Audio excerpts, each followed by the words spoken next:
Fala galera, Papo de Conserva na área, Otávio na área. Esse é o meu primeiro vídeo aqui do canal. Peço desculpas para vocês aí pelo ao redor, ainda não estamos com a estrutura toda feita, é o primeiro vídeo do canal. Espero que vocês não deem bola para o ao redor, para o visual, para como eu sou feio. Mas enfim, prestem atenção no conteúdo, porque esse conteúdo é muito, mas muito importante.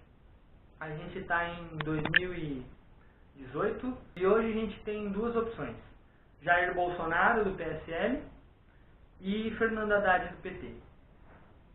Cara, eu tô aqui para falar sobre o PT, tá ligado?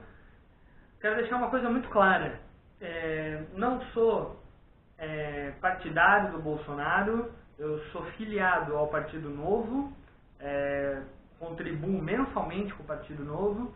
E as minhas ideias estão muito mais próximas do Novo do que do Jair Bolsonaro.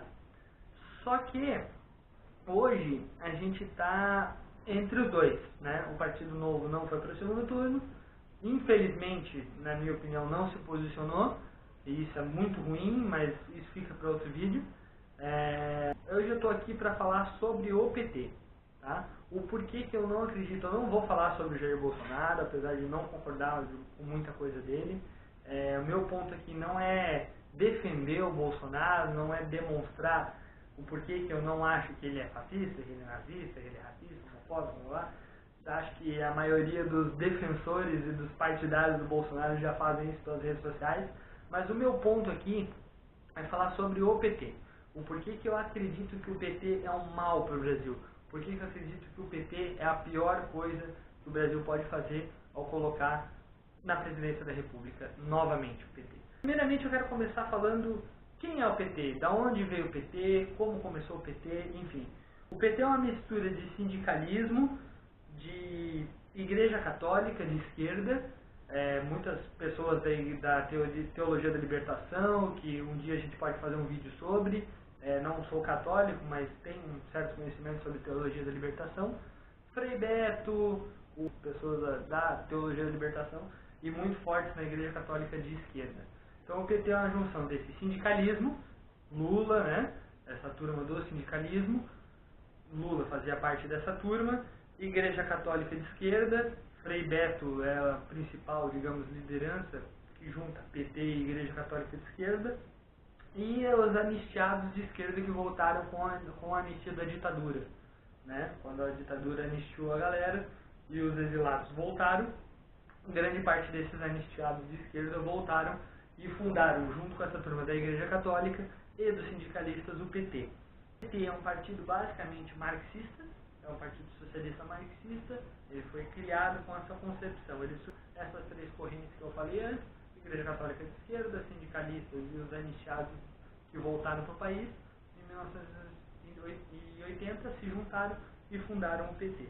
É muito engraçada para você saber. Inicialmente a ideia era formar um partido com FHC, com Lula, com Serra, com essa galera que era os anistiados, formarem um partido. Só que o que aconteceu? A maioria desses anistiados que voltaram de esquerda, eles não queriam um papo com o antigo MDB. Né? O antigo MDB, então eles criam, a ideia era criar um partido, essencialmente um partido de trabalhadores.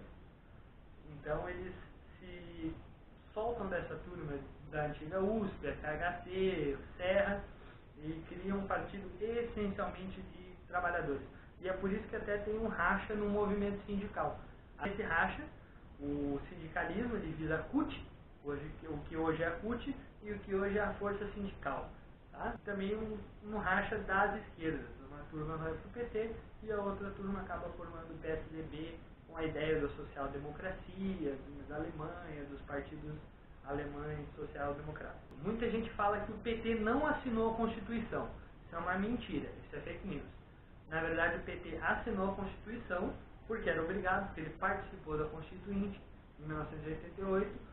Porém, na cerimônia de homologação da Constituição, onde todos os deputados, na Câmara dos Deputados, o Ulisses Guimarães, que era o presidente da Câmara, leu ali as cláusulas pétreas, enfim, a ideia da Constituição, e eles homologaram, aquilo ali mostrou: essa é a nossa Constituição no Brasil. O PT não participou. E E isso foi uma clara indicação de que essa é uma Constituição deles, não nossa. O PT não participou da homologação da Constituição Federal de 1988. Assinou. Se você ouviu alguma vez que alguém falar para você que o PT não assinou a Constituição, isso não é verdade. O PT assinou porque era obrigado por uma questão legal. Porém, eles não participaram da homologação da Constituição. A gente já falou de como o PT foi formado. Agora a gente vai falar sobre a ideia do PT de partido. Como o PT, como partido, se coloca como projeto de poder. E para mim esse é o problema essencial do PT. O PT tem um projeto totalitário de poder. Qual que é a diferença de um projeto autoritário e um projeto totalitário? É muito importante fazer esse parênteses. Um projeto autoritário de poder era, por exemplo, como no regime ditatorial de 1964. Tá? Eles realmente era uma ditadura, principalmente depois do AI-5, era um regime de força, porém eles não eram um regime totalitário, eles eram um regime autoritário. Era um regime que usava da força do Estado para ter autoridade sobre o indivíduo, autoridade sobre o cidadão. Tá? Um projeto totalitário, como eu tenho certeza absoluta que é o do PT, até porque eu leio as diretrizes do partido e as atas de reuniões do partido, o projeto totalitário do PT é uma diferença muito grande, por exemplo, como era no regime de 1964 até 1989. Por quê? Porque um projeto totalitário, ele acaba com o indivíduo. Ele resume o indivíduo ao Estado. Ou seja, o Estado ele vai estar em tudo. Ele vai comandar a economia, a cultura, enfim, todos os aspectos da sociedade, o Estado e o partido vão dominar. Então o PT, ele quer dominar tudo, ele quer poder total sobre o indivíduo. Ele não é simplesmente autoritário, ele é totalitário. Se você quiser aprender um pouquinho mais sobre essa diferença, eu te recomendo o livro que está aqui, vai aparecer aqui na edição, 1984, do George Orwell. Ali ele fala sobre um regime totalitário de poder. Então, o PT, ele trata o Estado como um instrumento do partido. Tá? Para o PT, o Estado brasileiro nada mais é do que um instrumento. O PT ele quer mudar o sistema para que o sistema sirva ao partido. Tá? O Palocci, na delação, se você for ver a delação premiada do Palocci, que saiu recentemente agora, ele fala muito bem isso, que existiam dois núcleos dentro do governo. Existia o núcleo mais pragmático e o núcleo mais programático, que era do José Dirceu. José Dirceu foi presidente do partido por muito tempo. Existem vídeos do José Dirceu dizendo que o que importa, eu vou até abrir aspas aqui, e vou pedir para a edição também colocar esse vídeo para a gente. Abre aspas. O projeto político é o principal, então o principal é cuidar do PT. Outra aspas do José Dirceu. Temos que cuidar do partido em primeiro lugar. Eles são um partido de trabalhadores. É uma diferença histórica fundamental. Então nós temos que ter clareza que o projeto político é o principal. Se o projeto político é o principal é cuidar do PT. Nós temos que cuidar do partido em primeiro lugar. Então, o que foi o mensalão, se a gente parar para pensar? É o apoio universal ao PT. É a compra de consciências, é um projeto totalitário. Não é simplesmente corrupção. Não é simplesmente roubar para você botar no bolso e enriquecer. Não. O mensalão, o petrolão são projetos para colocar o legislativo do Brasil, ou seja, a Câmara dos Deputados, o Senado, de joelhos para o PT. É compra de consciência. E isso é muito importante a gente entender, porque isso faz parte do projeto totalitário do PT. Entendem? A corrupção do PT ela é muito mais nociva do que a corrupção dos outros partidos. Porque a corrupção dos outros partidos ela visa simplesmente o enriquecimento. O projeto do PT não. O projeto de corrupção do PT, as compras do PT, dos deputados, como o mensalão, como o petrolão, elas são para enriquecer o partido, para que o partido, através dessas compras, coloque as suas pautas. Ou seja, eles pautavam o legislativo. E isso é muito grave. Isso é uma dominação total do Estado. O PT, ele quer dominar o STF, quer dominar o legislativo, quer dominar o executivo. Ele quer dominar todas as nuances do Estado. Por que qualquer presidente, lógico, agora a única opção que a gente tem é o Jair Bolsonaro, porque o Bolsonaro, se ele ganhar, vai ter muita dificuldade, porque o PT ainda aparelhou muita parte do Estado. Ele vai ter muita dificuldade porque o Estado brasileiro está aparelhado pelo PT. Porque essa é a noção de poder deles. E por que eles têm essa noção de poder? Porque eles leram Antônio Gramsci. Eles leram Antônio Gramsci e a estratégia de Antônio Gramsci, o teórico comunista italiano, é basicamente a de ocupação do Estado, dos espaços. Perdão. Antônio Gramsci ele pensava na ocupação dos espaços, para que as pessoas, a gente vai colocar ideais socialistas sem esses nomes em todas as áreas de Estado. Na universidade, na mídia, na vida comum, no Estado, nas escolas, nos livros, na literatura, nas novelas, enfim, na cultura. É a dominação cultural total do socialismo sem esse nome, onde as pessoas vivem socialistas sem saber que são socialistas. Então, lendo Antônio Gramsci, eles entenderam isso e fizeram exatamente isso. Se você for olhar vídeos de 1980 do PT, Chico Buarque de Holanda, por exemplo, já estava nesses vídeos do PT. Entende? O Lobão, que hoje é um conservador, também fazia propaganda do PT. Mas sincero e confiar, sem de ser feliz, quero ver chegar no lá, brilha uma estrela, no lá, cresce a esperança, no lá, o Brasil criança, na alegria. Programa do Faustão sem votar. Até às 5 da tarde tem que votar, verdade? Então é o seguinte, sai daqui e vai correndo, vai votar sem medo de ser feliz, não é verdade? Não é verdade? Não é verdade? Sem crime eleitoral, não é verdade? Esse é o nosso Lobão 89, hein? Sem sair do ar. Então, se a gente parar para analisar, o PT fez exatamente o que o Antônio Gramsci falou para fazer. Grande parte da mídia, existe um vídeo que eu vou pedir para a edição colocar aqui também, do Chico Anísio falando que grande parte da imprensa é petista. Acha que houve um patrulhamento porque você casou com a Zélia? Não, acho que até piorou depois que eu casei com a Zélia. O patrulhamento vem de longe. O jornalismo faz 95% entrega ao PT. Eu não sou petista. O jornalismo faz 95% entrega ao PT. Eu não sou petista.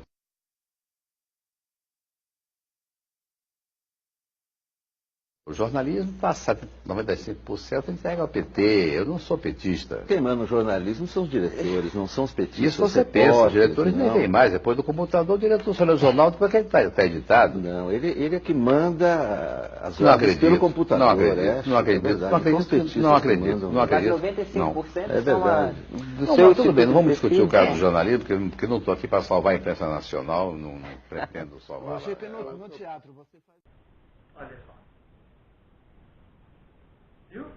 Então, com essa dominação, com esse plano teórico do Antônio Gramsci, depois que o PT, toda a editoria do PT e os intelectuais do PT, como a Marilena Chauí, leram essa ideia do Antônio Gramsci, eles colocaram em prática e dominaram totalmente o Brasil, culturalmente falando, no Estado, enfim. Por isso que a gente vê que o PT hoje é tão gigantesco, por isso que o PT hoje, mesmo depois de todos os escândalos de corrupção, ele continua sendo o partido majoritário do Brasil, o maior partido do Brasil hoje, inegavelmente.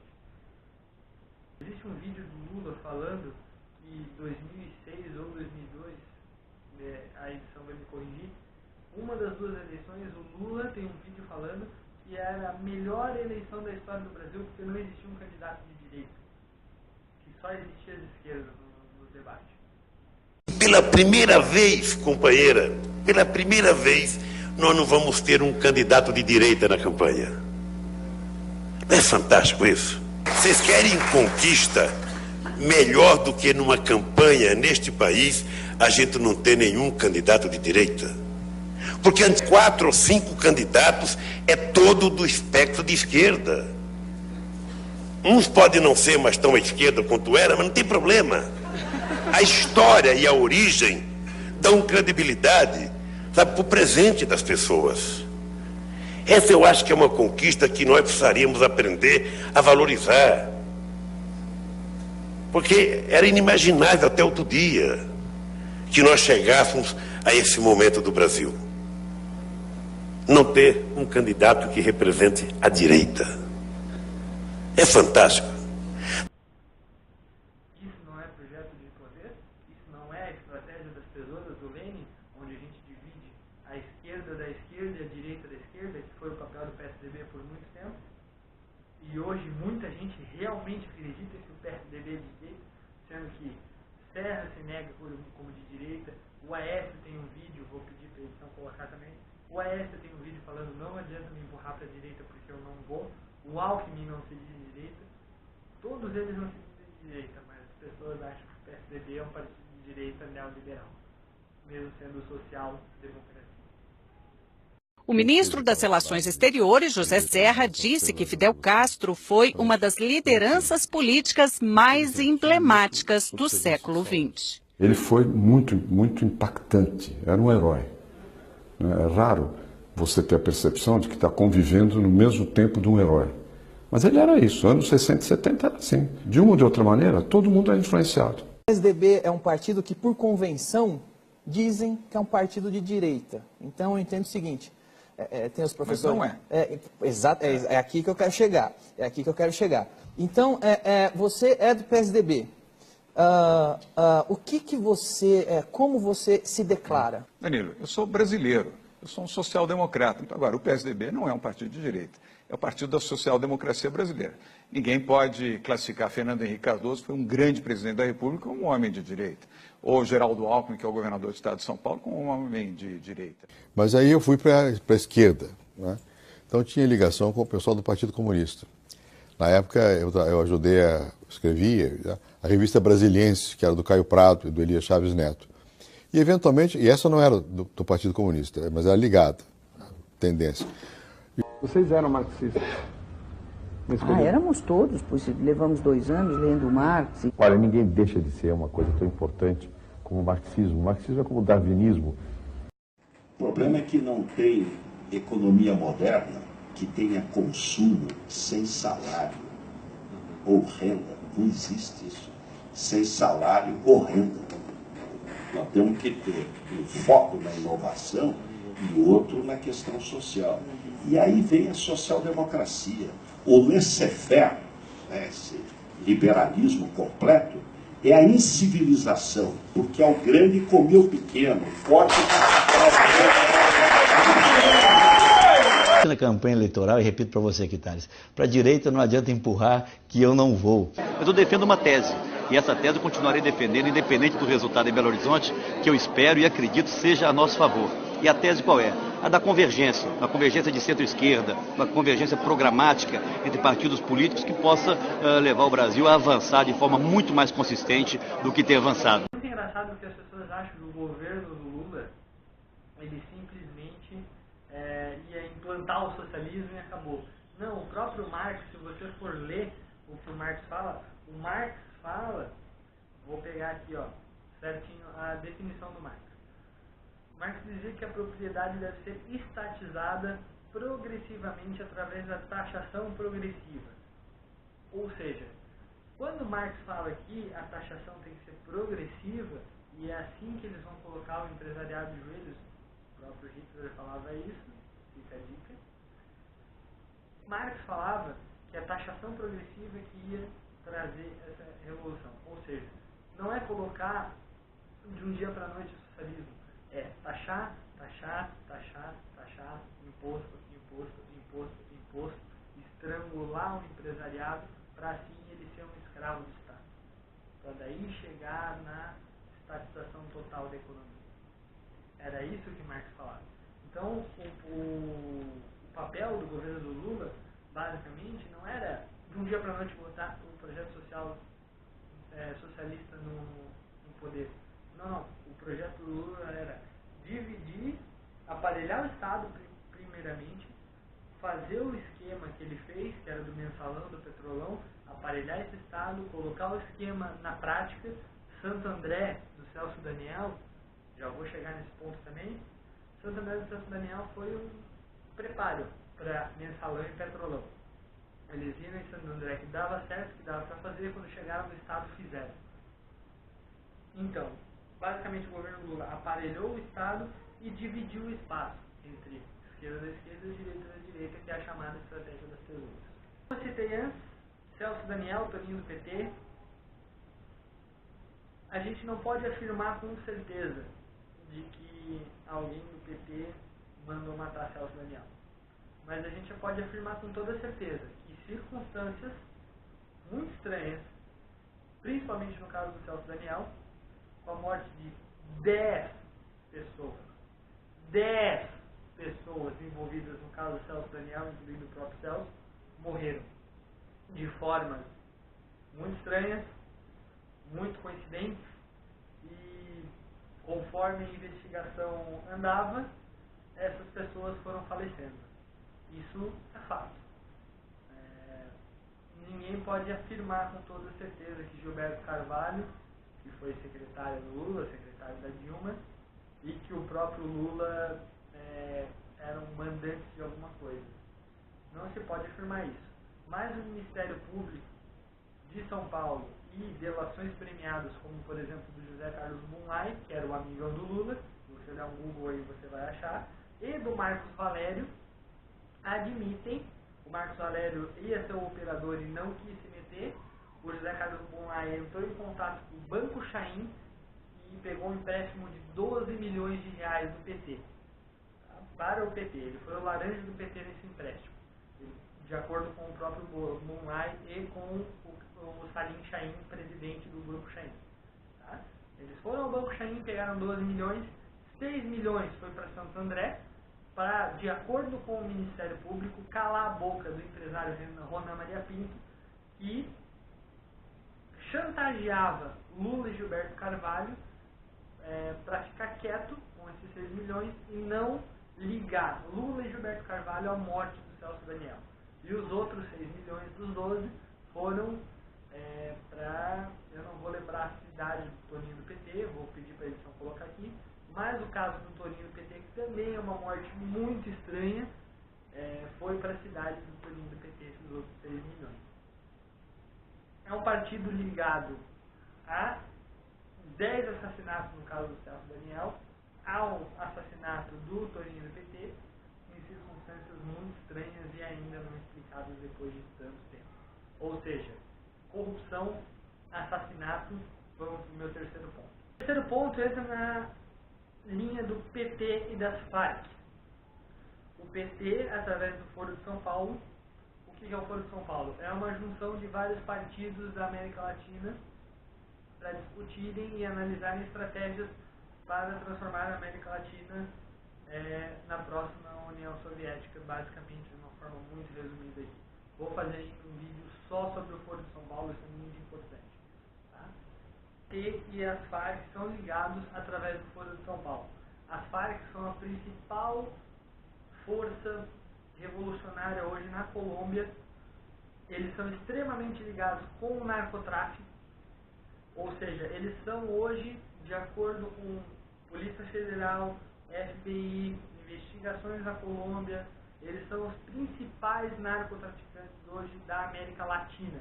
Eles são os maiores produtores de coca e maconha da América Latina.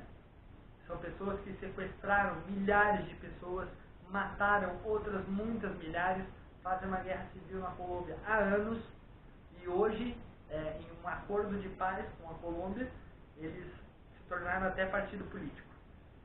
Ou seja, o Foro de São Paulo e o PT apoiam esses caras, que são responsáveis por tortura, assassinato, sequestro, drogas, tráfico humano. Também tem muitas pessoas que acusam ele de tráfico humano, tráfico de pessoas e tráfico de drogas. Ou seja, armamentos, tráfico de armamentos. É o presidente do Foro de São Paulo, e tem vários vídeos dele falando sobre o Foro de São Paulo. Vou pedir para a edição depois colocar, quando eu terminar de falar aqui, os vários vídeos dele falando sobre o Foro de São Paulo. Chaves tem um vídeo, a edição coloca pra gente também, Chaves tem um vídeo dele falando que ele encontrou um dos líderes da FARC, o Raul Reyes, e ele no mesmo dia que ele encontrou o Raul Reyes, nessa mesma reunião ele falou com o Lula. Tem um vídeo do Chaves falando isso. Não sou eu que estou falando, é o Chaves. Ou seja, a ligação entre o PT e as FARC é inegável. Inegável. Você não tem como negar que o PT tem uma aliança e uma ligação com a maior rede de narcotráfico da América Latina. As FARC também já doaram 5 milhões de dólares para o PT. E o PT, no Rio Grande do Sul, através do seu governador, eu não vou lembrar o nome do governador agora, vou pedir para a edição colocar aqui. O governador recebeu no Palácio do Piratini membros das FARC. O PT já recebeu as FARC aqui no Brasil. Isso é muito, muito, muito grave. Nós chegamos e eu quero, companheiro da direção do Fórum de São Paulo, debitar parte da chegada da esquerda ao poder na América Latina pela existência dessa cosita chamada Fórum de São Paulo. Foi aqui e devemos muito aos companheiros cubanos. Devemos muito aos companheiros cubanos. Porque, ao contrário do que muita gente conservadora pensa, os companheiros cubanos sempre nos ensinaram que o exercício da tolerância entre nós, a convivência pacífica na diversidade entre nós, a convivência entre os vários setores de esquerda era a única possibilidade que permitia que nós tivéssemos avanço aqui nesse continente.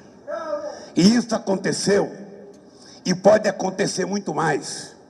Porque agora nós temos a obrigação de não permitir que haja nenhum retrocesso nas conquistas que nós obtivemos até agora.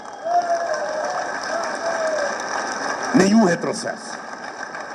Anos atrás, você podia prever, por exemplo, uma América Latina assim: Fidel, Chávez, Morales, Bachelet, Correa, quem mais? Todos de esquerda na América do Sul.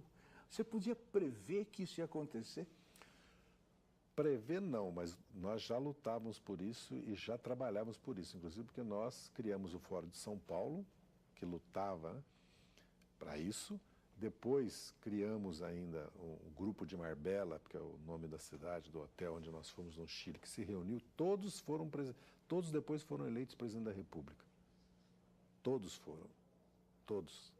O Ciro Gomes, que participava, e o Gautêmico Cárdenas ainda não foram, mas o Fox foi, o Lagos foi, o Tabaré Basque foi, o Della Rúa foi, o Lula foi, então você vê que não o Chaves e o Evo Morales. Tabaré, Kirchner, se essa turma se unir, o que é meio difícil, o que acontece com a América Latina? Não, a condição para a América Latina avançar é a união desses presidentes desses países. Por isso que Porque o governo brasileiro tem uma dificuldade muito grande de lidar com esse problema das Farc, porque o PT sempre foi um aliado das Farc na política de esquerda do continente.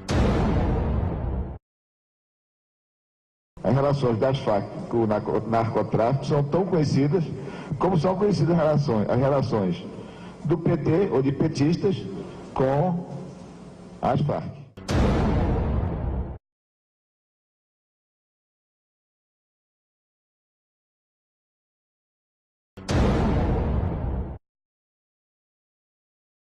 Mataron al número 2 de la FARC, Raúl Reyes. Nosotros rendimos tributo a un buen revolucionario que fue Raúl Reyes.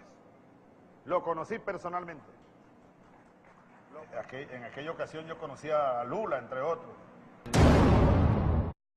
Pequena amostra dos 85 e-mails encontrada no rabo do notebook que a revista Câmbio teve acesso revelam a importância do Brasil na agenda exterior das Farc. Quadrilheiros, traficantes de drogas, sequestradores e assassinos, sócios, inclusive, do Fernandinho Beiramar, que aproveitou a ascensão do poder do Luiz Inácio e do PT, Partido dos Trabalhadores, para chegar até as mais altas esferas do governo.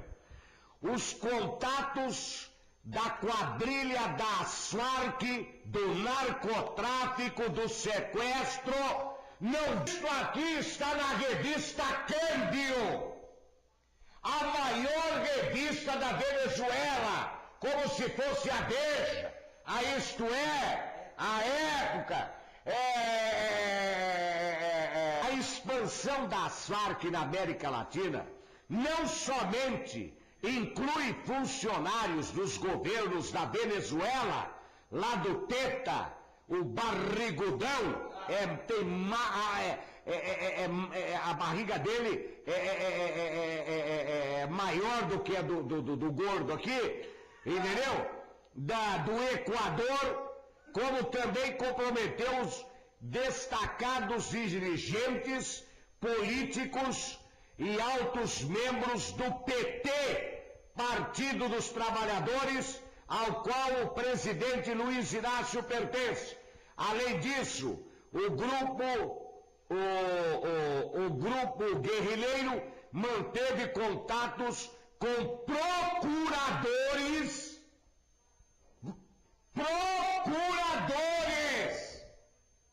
da República, do PT,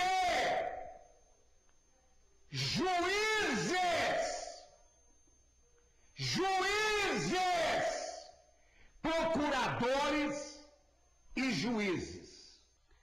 Olha só que interessante. Sabe aquele presidente da Guiné Equatorial que foi preso no aeroporto aqui esses dias? Vou pedir para a edição colocar a notícia aqui para você relembrar. Ele foi preso com milhões e milhões e milhões em dinheiro e mais outros milhões e milhões em joias. Ele ia entrar aqui, não declarou esse dinheiro, não declarou essas joias e ia entrar aqui. Ele é da onde? Da Guiné Equatorial, e é uma das ditaduras parceiras do PT. Nas bagagens da comitiva do vice-presidente da Guiné Equatorial. Foram mais de 16 milhões de dólares não declarados em dinheiro e relógios. Dentro de 2 bagagens trazidas pelo grupo, os auditores da Receita Federal encontraram uma folha de 69 milhões de reais, 1.400.000 dólares, 55 mil reais e 21 relógios, avaliados em 15 milhões de dólares. Segundo a Receita, o mais valioso é esse de 3 milhões e meio de dólares, inteiro cravejado de diamantes. O PT, através do BNDES, doou milhões e milhões. Eu vou pedir para a edição colocar aqui os vídeos. O PT doou milhões do nosso dinheiro, do contribuinte brasileiro, do cara que paga os impostos, você que está assistindo, eu, minha esposa, todo mundo que paga imposto nesse país, e é muito imposto, foi esse dinheiro nosso para essas ditaduras, cubana, venezuelana, Angola, Guiné, Zimbábue, Congo, Gabão, enfim, todas essas ditaduras foram apoiadas tanto politicamente pelo Lula quanto financeiramente. Entre 2007 e 2015, o BNDES torrou no financiamento de obras realizadas pela Odebrecht no exterior 8 bilhões e 400 milhões de dólares, ou 28 bilhões e 300 milhões de reais na cotação atual. Só em Angola, controlada há 37 anos pelo ditador José Eduardo dos Santos, um ladrão compulsivo muito amigo de Lula, 42 contratos engoliram 2 bilhões e 600 milhões de dólares, com juros anuais de pai para filho. A vice-campeã da gastança foi a República Dominicana, onde foram pelo ralo 1 bilhão e 800 milhões de dólares. Com Lula e Dilma, o Brasil foi um pobretão metido à besta que se fantasiava de rico, usando um fraque puído nos fundilhos. O tamanho do desperdício criminoso adverte. Quando o combate à corrupção abrir a caixa preta do BNDES, o petrolão poderá parecer coisa de batedor de carteira. Braços armados do PT, as ligações com grupos que eu considero terroristas, MTST, MST. João Pedro Stedley, presidente do MST, é um petista de carteirinha. Guilherme Boulos, ele é do PSOL, mas a gente sabe que o PSOL nada mais é do que uma linha auxiliar do PT. A gente sabe disso, eles sabem, todo mundo sabe, eu não preciso explicar isso aqui agora. Ou seja, grupos que invadem terras, invadem casas, invadem prédios, invadem terrenos, invadem fazendas, tocam fogo, barbarizam, destroem as plantações, destroem os prédios. Muitas vezes cobram aluguel das pessoas, o MTST cobra aluguel das pessoas que moram nessas ocupações. Essas pessoas são braços armados e membros apoiadores do PT. Basicamente, eu mostrei para vocês aqui o porquê o PT faz tanto mal para o Brasil. O PT não é... Eu entendo você que não gosta do Bolsonaro, que acha que ele é grosseirão, que acha que ele fala muita besteira, que, enfim, acha que de longe não é a melhor opção para o Brasil. Eu concordo com você. Só que é ele ou esse projeto que, primeiro, como eu mostrei para você, tem ligação com narcotráfico, ligações inegáveis com narcotráfico, é um projeto corrupto de poder totalitário, tem ligações com grupos terroristas e quer dominar você e tornar esse país uma ditadura. Galera, para finalizar, é muito importante que vocês entendam. Eu sei, o vídeo ficou longo, é um assunto chato, mas vocês precisam entender. O problema não é o Bolsonaro, o problema é o PT. Se o Bolsonaro é ruim, o PT é muito pior. O PT é muito pior. Não acredita nesse papo de que se o Bolsonaro ganhar, vai acabar a democracia. Não vai. Vai acabar a democracia em plano de governo. Está escrito. Vocês viram, eu li. Vai acabar a democracia se eles ganharem. Se eles ganharem, vai acabar a democracia no Brasil. A gente não pode deixar o PT voltar. PT não. PT não, galera. Beleza? Eu espero que vocês tenham entendido a minha mensagem. Que façam a melhor escolha no dia 28. E espalhem o máximo que vocês puderem para as pessoas esse vídeo. Para elas entenderem que o problema não é o Bolsonaro. O problema é e sempre foi o PT. Nós não queremos o PT de volta no nosso país. Beleza, galera? Um abraço, tamo junto.